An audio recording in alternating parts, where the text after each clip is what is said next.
In a small town in northern Canada, a college student named Ethan had a second-hand computer from a local, thriving community. The computer was old but clean and completely disconnected from the internet. Even the Wi-Fi was disabled in the system settings. Ethan was delighted with the gift. Although the device was outdated, it was exactly what he needed. He began using it every day for work and play. However, after a few days of using the computer, something strange began happening. It was around 2:44 a.m. when Ethan was working on an assignment late at night. Suddenly, a black pop-up window appeared on the screen with white capitalized letters reading, "I'm here. Why don't I care?" Immediately, he shut the program he was using and restarted the computer. Yet the same message reappeared on the screen once again. At first, he thought it was a computer bug or a prank by a friend, but he soon realized that these incidents were recurring every night precisely at 2:44 a.m. Additionally, he noticed that the room lights would dim during this time, creating a creepy atmosphere. Confused and a bit scared, he tried various troubleshooting methods, but nothing worked. He even updated his antivirus software, although the computer was not connected to the internet. Determined to uncover the mystery, Ethan started recording his screen and waited patiently for the phenomenon to occur again. The next night, just as predicted, the clock struck 2:44 a.m., and the ominous message reappeared. However, this time it was different. Instead of, "I'm here, why don't I care?" it read, "You saw me, now you must hear me." With each passing day, the mystery deepened, and Ethan became increasingly troubled by the cryptic message.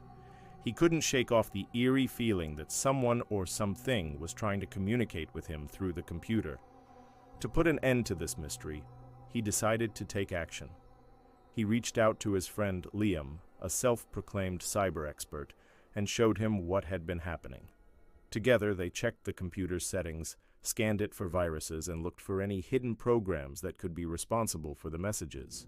Despite their efforts, they couldn't find anything unusual or malicious on the computer. Finally, Liam suggested taking the computer to a specialist for a thorough examination.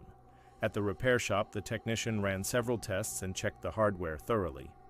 Days passed, and finally the technician called them, claiming to have found a hidden device inside the computer's casing. When Ethan and Liam arrived at the shop, the technician showed them the device, which was attached to the motherboard. It was a small, unassuming piece of hardware that resembled a miniature metal box with a single LED light. The device had no markings or labels, making it difficult to identify. Intrigued and slightly apprehensive, they asked the technician if he had any information about the device. He admitted that he couldn't figure out its purpose and had never seen anything like it before. When Ethan and Liam took the device home, they continued their investigation. They tried various methods to identify the device, but without success. However, they noticed that it seemed to emit a faint humming noise when plugged in. As they explored further, they discovered a small button on the side of the device. When pressed, it revealed a hidden compartment containing an audio file. They connected the device to the computer and played the audio file. A faint whisper was heard on the recording. The voice seemed to be coming from within the device itself. The message was unclear, but it appeared to say, "I was here before you." The revelation sent shivers down their spines. It was evident that the device had a connection to the mysterious messages appearing on the screen. The question was, what exactly was this device and who had placed it inside the computer? They decided to erase the device and prevent it from turning on. However, much to their surprise, it couldn't be turned off. No matter how many times they tried, the device remained active. This discovery raised more questions and concerns. Why couldn't they turn off the device? And what was its purpose? They were puzzled by its presence in the computer and the cryptic message it contained. Determined to seek answers, they turned to the police for help. When the officers arrived at Ethan's house, they examined the device but couldn't provide any insights into its origin or functionality. Due to a lack of physical evidence or a direct connection to a crime, the police were unable to investigate further. Feeling helpless and frustrated, Ethan and his friend decided to take matters into their own hands. They scoured the internet for any information related to the device or similar cases. They reached out to cybersecurity forums, hoping that someone might recognize the device or offer some guidance. Days turned into weeks, but their efforts proved fruitless. Just when they were about to give up hope, they stumbled upon a lead. In an online forum, someone mentioned a case from 1998 involving a missing woman named Sarah Morocco. According to the post, Sarah had been living in the same apartment building as Ethan and had mysteriously vanished without a trace. What caught their attention was that Sarah was last seen using an old computer, which matched the age of the one Ethan had purchased. Moreover, the poster claimed that Sarah had received strange messages on her computer prior to her disappearance, similar to the ones Ethan was experiencing. Intrigued and hopeful, Ethan and Liam decided to visit the police station to inquire about the case.